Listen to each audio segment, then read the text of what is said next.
in weather forecasting. That's why we are getting storms when a cold air front moves in. The cold air has a different air pressure than the warm air. Air pressure is the pressure exerted by the air weight of the air above. So different types of air have different air pressure. A column of air, or above each square inch of earth, is a column of air that weighs about 14.7 pounds. So if you measure out a square inch of ground, that square inch has about 14.7 pounds of air that's pushing on it, which is pretty impressive. This is one of the reasons why when a person has been in space for a long time, they have issues standing up. Yes? Can I go ask Ms. Fallon a question real quick? They have issues standing up when they come back to Earth because they are not used to the pressure that is exerted on them. When they're in space, they have no pressure. They don't have to deal with any of that. So their body weakens. We are used to that. That's all we've ever known. So our body's used to dealing with that air pressure on us all the time. So 14.7 pounds is pushing on 1 square inch of Earth. So we've got all of this weight pushing on us all the time. The following senior girls, please report to the teacher's lounge. Red Harms, Kenna Wixby, Layla Lunsford. Now what's interesting is that air pressure doesn't just push down. Air pressure pushes all around. It pushes on the sides, pushes upwards, it pushes all around. Don't look at me.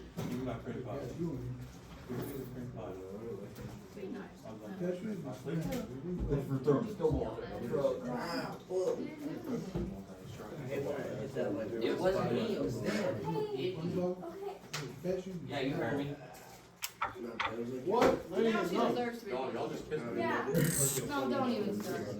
I was gonna be nice, but now, I hope Liz on your, man's on your work. Yeah. Liz is in the cage, how is he gonna do that? Yeah, that's what I thought. You're supposed to be a good catcher. I played baseball for 1 year. Oh, that's cool, you're cool. Oz? There you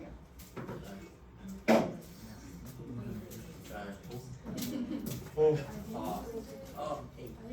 Sorry.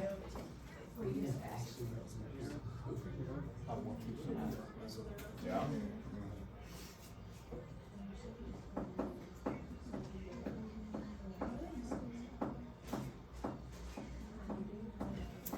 So here's kind of how it is.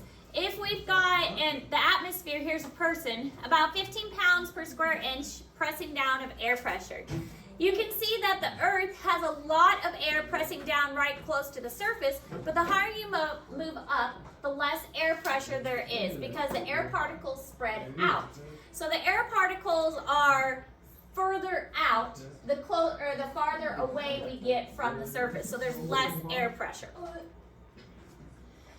So to kind of understand how air pressure works, air pressure is exerted in all directions. So it goes sideways, pressing up from underneath. If you've ever seen like, oh, you turn a cup of water upside down, but there's a piece of paper underneath, the reason the piece of paper sticks is because the air pressure is pushing upwards too. The air pressure is pushing from all directions. It's not just pushing down, it's pushing from the sides, it's pushing upwards too. It's kind of neat how that works. So it's not just pushing downwards.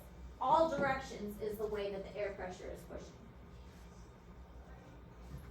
I still think that doesn't make a lot of sense, because you think that like the water would just go right through. It does seem like that would be the case. Or you think that at least like, you know, the newspaper like soaks and whatever. Have you ever seen that demonstration? No. I wonder if we could do it. The one where you like put a piece of water on a glass and take it. And turn it upside down. Try to do it, but then after you get it done now, it's after that you make all the water. I wonder if we could do it. Give me green. C-R-A-A-B. Tyler, why are you not playing back? Pretty cool. to get a piece of paper that's big enough. What was that? It's like time and form resources. And the life. Sound like right now, sound like a bitch. Oh, maybe let's do that. That's for you. What? It was just me. It wasn't me, though. No, it's not right. I was in Landon's backpack, so it was probably like. Obviously, my paper didn't work. Who's doing that? It was Ellie. It wasn't. It wasn't.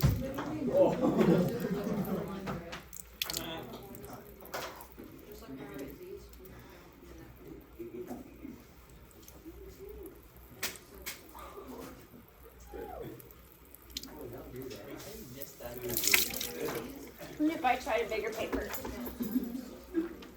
I think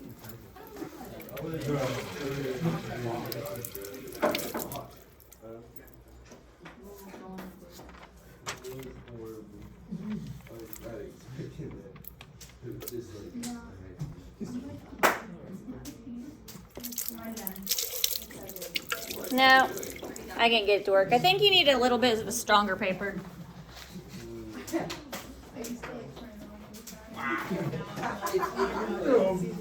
That's a green bean if I've ever seen one.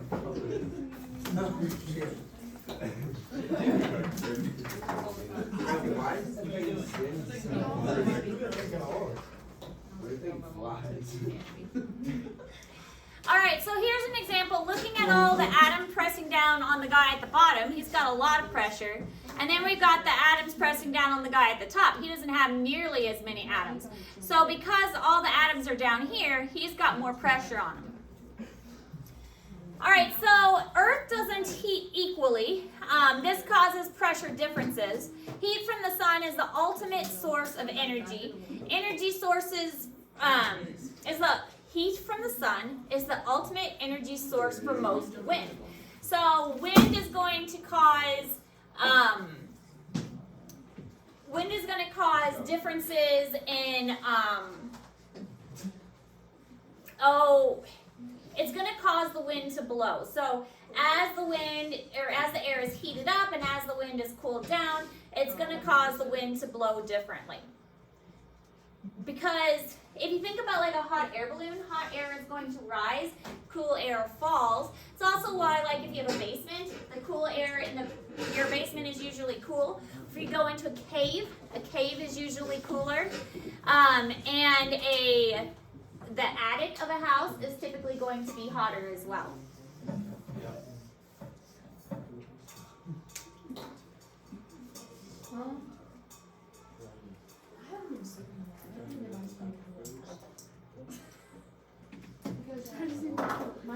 My navigation goes, I watch my Facebook to turn on gasoline, put it on my No. put it on my bed, spray it on my bed. It's a sleep night, well, whatever. And then I get all four of my blankets, and put them all together, and then I go to bed with my phone charger in my bed. So winds always blow from areas of high pressure to areas of low pressure. Winds blow fastest where the differences in air pressure is greatest. So that's why, like, there's always a storm when we're going from like hot weather to cold weather or cold weather to hot weather, because we have a change in temperature that's coming. When the weather is changing very quickly, that's when we are seeing a difference in the weather, and that's when we're getting a storm coming through. Because we see a difference very quickly in the temperature changing, a storm often follows that.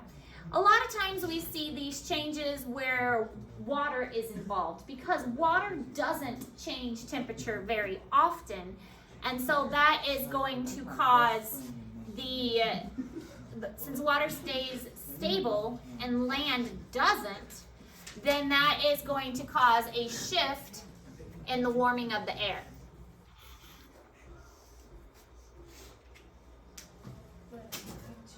Whoa.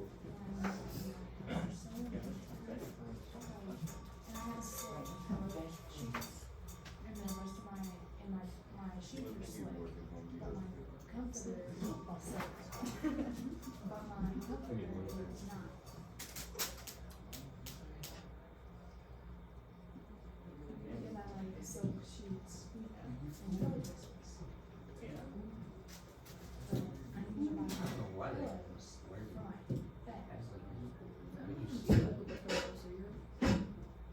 With your eyes. I see Look up like this. when I'm in on high, like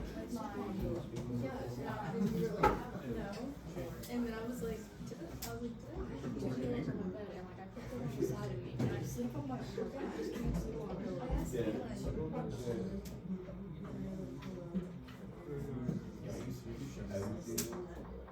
She literally, I didn't give her one. She was like, So a barometer is a device used for measuring air pressure. Basically, it can be set in a container of water, and as the air pressure pushes down on the water, it causes the mercury inside to rise up. And the way that the mercury rises up or down can be measured, and that helps to determine how the air pressure is in the area.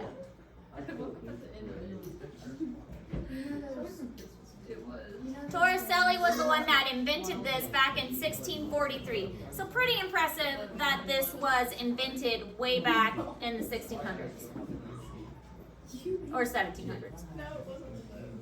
you know those rocks or rainbows back in I got it. I'm just talking fish. and I have one of my roommates sensitive. I need a chair with a back. Guys, video's off. You should be paying attention. Yeah, can we start getting chairs with backs on? My door closed Now you- and Well, my back's gonna hurt for the rest of my life. because of a 1-hour class. Yes. I was gonna say something. It's repetitive. Now my back can do me hurting some of these stools. I literally. The following girls, please report to the Teacher's Lounge: Carly Melloway, Mason Morris, Mariah Murphy, and Lydia Murray. Okay, so when the air pressure increases, the mercury in the tube rises. And so the pressure is pushing down, causing it to go up the tube. And when the pressure releases, it goes back down the tube. So you can see the tube can be measured with the scale on the side. And that's going to be able to tell us how much air pressure is there. So to measure wind speed, wait, sorry, too fast? A Sorry. little bit. I forget some people in this class actually take notes. What was that supposed to mean? All right. It means someone's not- I take notes, but I still go terrible. I have to get caught up on all 47 assignments.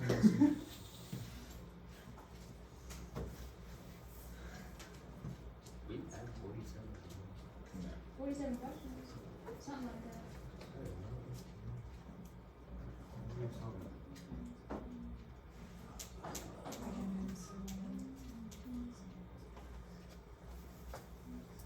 They still make thermometers out of mercury, even though it's like really cold. Very rarely anymore, but some do.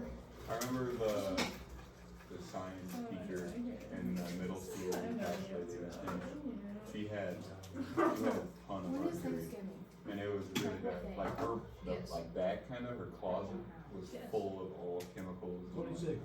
They blow up the school at any given moment, Well, I don't and we're just having want stress to go here. there. We have some chemicals in there, but not a lot. She had a lot. Yeah, we don't have much. It's pretty scary what she had. Yep. Saturday? You never went in there, The 26th is Saturday. So to measure the wind, you need to determine both the wind speed and the wind direction. Wind speed is measured by something called an anemometer, and these are like little cups that kind of catch the wind. And as they catch the wind, they spin, and that helps to measure how fast it's going. Wind direction is indicated by a weather vane, and that just really points into the wind, and that tells which way it's going. I feel it. Hey, we're gonna see that.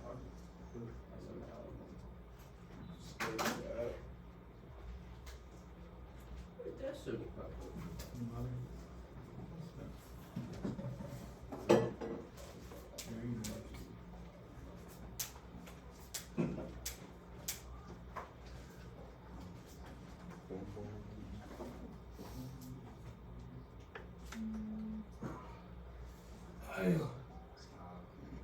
Grizz cool.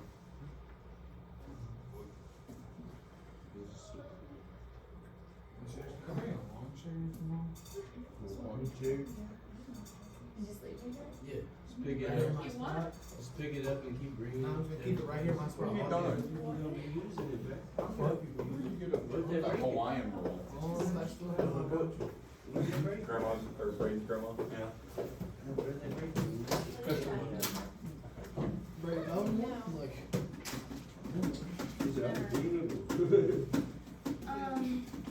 Okay, so 3 factors combine to control wind: pressure differences, the Coriolis effect, and friction.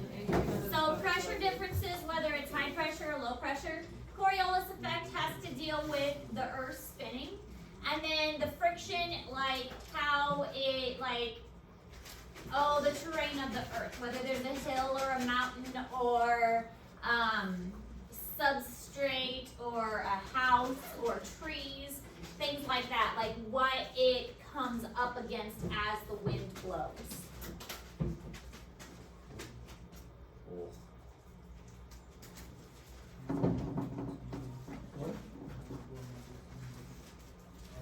That's cool.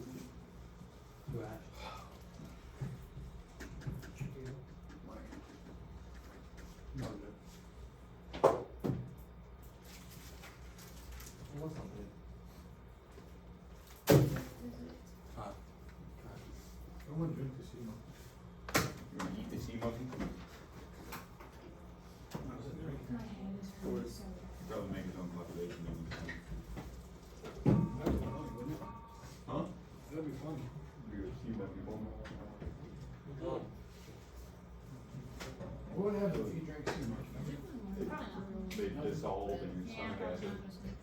You drank sea monkeys? What? You drank like a whole. I feel like I would turn into a sea monkey. What if you drink Probably plain? good news. If you drank plain, you know how fast they reproduce? Plain? Probably good nutrition. I mean, that's what, it's big enough to. That's the spin beginning of with. the, or just feeding Frenchie. In my pictures, something about that video. But I can't. No. Yeah. So if air is cooled, it contracts and becomes denser, causing the pressure to rise. If air is heated, it expands and becomes less dense, causing the pressure to fall. Humid air is lighter than dry air. This is because water molecules are lighter than the gases they displace in the air. Stop laughing, it's not funny. Oh, you're drunk. I can't believe you came to school drunk. No, I didn't. I need to have you on the line. Yeah, yeah, definitely. John, do it back there. What do you say? You need to go speak to Fisher? Yep. That's a joke. Do we need to get the coffee bill? Yeah, I knew that was. Somebody touch that drink, what's in there? Alcohol. It's out for sure, bro. No, where it's at. He's putting like mouthwash, he's bringing mouthwash in school. You gotta leave. I can't find it. You know what? I'm gonna be sorry today. Bryson, wake up, no sleeping in class.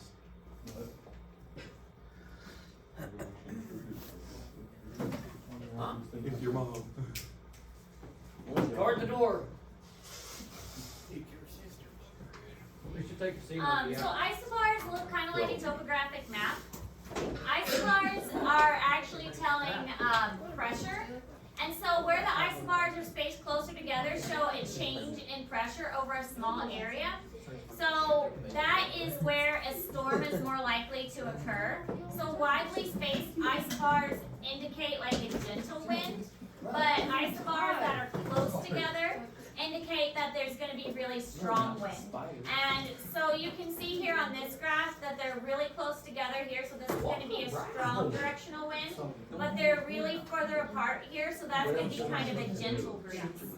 This picture is in Google Classroom because there'll be a question about this on your next test. Why does it have it like the same kind of thing?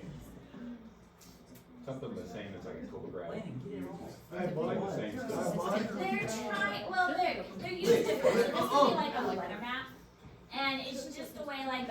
meteorologist can explain what wind patterns would look like.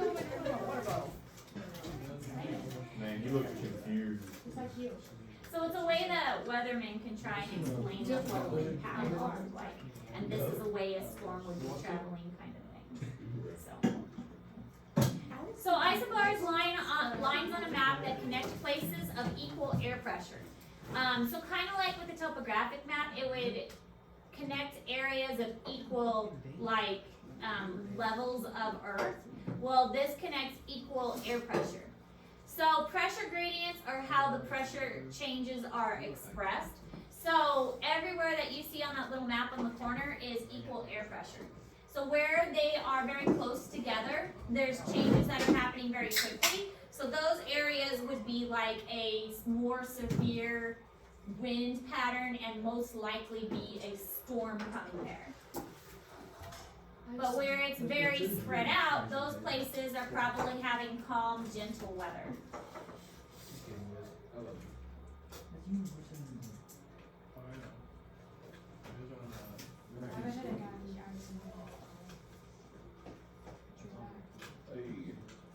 Then you scrub it. Step on We would it. take right now and we would put non-toxic paint on some of it, and we let them walk across. Right. So I got my cockroach Let me paint. get that. Right. That's cute.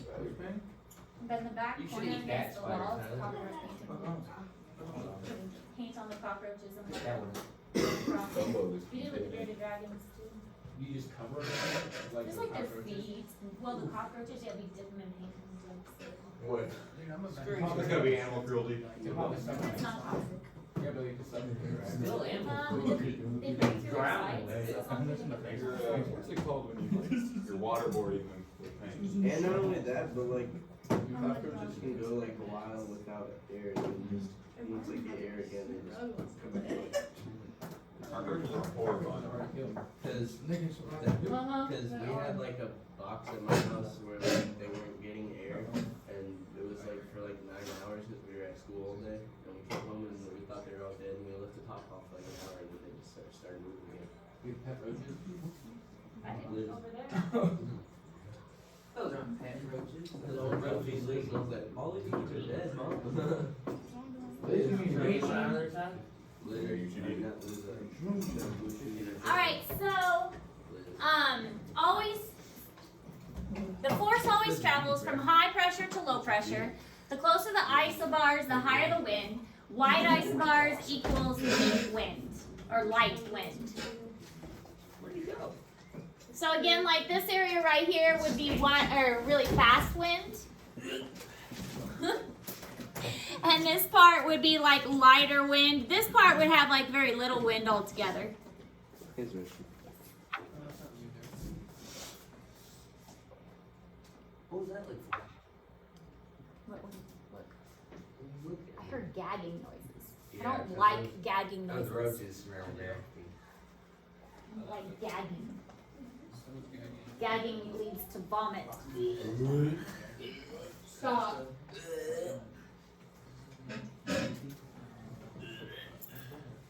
Tyler would do that every time he came to my house, and I literally would throw up. Stop.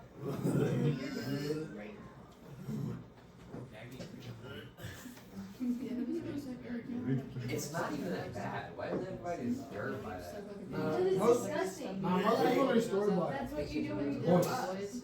Angel has a gag. Angel, he has a gag reflex. He'll start like actually. I don't know why I love people doing freak that. out with It's complex. hilarious. Do that. What's wrong with moist? Stop. It's fine. No, it was like chips. What's wrong with moist? Moist. It's either, and then the thing that I'm not was wrong. Yeah. Literally grow up. I'm not gonna do that. Okay, so the Coriolis effect only affects wind direction, not wind speed. It's strongest at the poles and weakens toward the equator. So the direction is strongest at the poles, and then it's almost non-existent at the equator. So the Coriolis effect has to do with like Earth rotation, and it angles the wind, so the wind only turns in certain ways. So as we mentioned before, we get these westerly winds. The winds almost always blow from west to east. The following girls, please report to the Teachers Lounge. Bree Reed, Riley Ricketts, and Lily Riddle. It is very, very rare that the wind will blow another direction. Sometimes it blows like north to south or south to north, but most of the time the wind blows from west to east. And if you think about like the way that storms travel, most of the storms are going to go from Kansas City to our direction. It doesn't really go the other direction. Yeah, it doesn't really go that direction at all. And that's because of this Coriolis effect and the rotation of the Earth.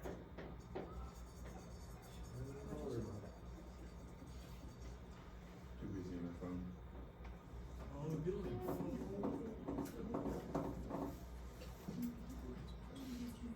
Oh, yeah, yeah. You know what it sounds like? Nope. Is that really cool?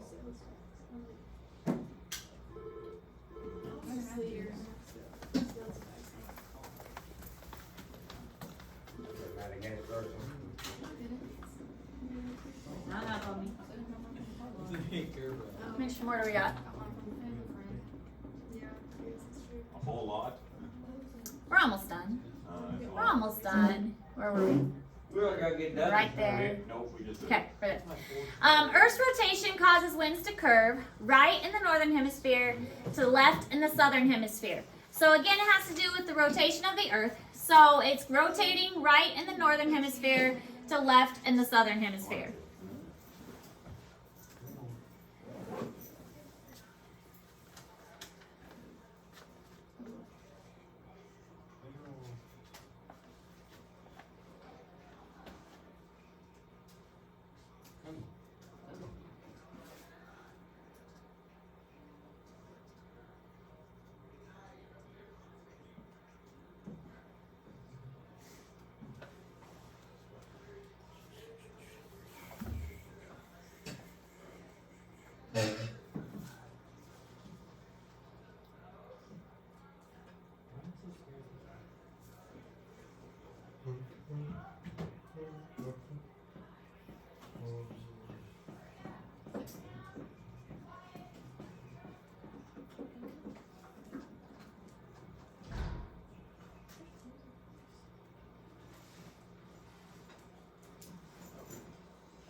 Jill, I can hear your video over my AirPods. My bad. All right, so this just shows the rotational pattern and why it is the way it is. Again, showing how it works, the Coriolis effect. Because the Earth moves, the wind is going to move too. But it gets kind of broke. Well, this is if it didn't rotate. But because it does rotate, it gets broken up. And here you can see that we are in this portion that's called the westerlies. And all of our wind is going to move this direction. And that's why we have the wind moving the way that we do. And the storms move that direction too. So this is in Google Classroom. Warm, wet air rises. Warm air cools, causes the clouds and precipitation. As the air comes back down, it turns into a single mass of cool, dry air that spreads across the surface. We'll pause there, and we'll pick up there tomorrow. Can I take my Chromebook to the library and then talk